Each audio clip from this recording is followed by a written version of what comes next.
শরীয়তপুরের ৮টি গ্রামে শুরু হয়েছে পদ্মার সর্বনাশা ভাঙন। ইতোমধ্যে নদীগর্ভে বিলীন হয়ে গেছে এসব গ্রামের প্রায় ৩০০ পরিবারের বসতভিটা।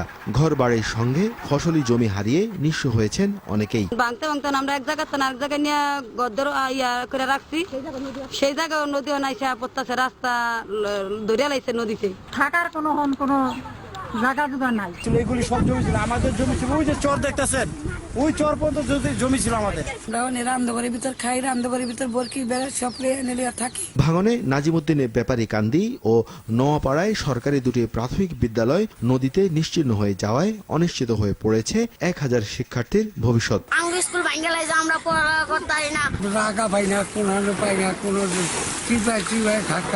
ক্ষতিগ্রস্তদের সহায়তায় পদক্ষেপ নেওয়া হচ্ছে বলে জানিয়েছেন প্রশাসন। পরিবার প্রতি ৩০ কেজি করে চাল বরাদ্দ করেছি এবং সেগুলি বিতরণের ব্যবস্থা করা হয়েছে।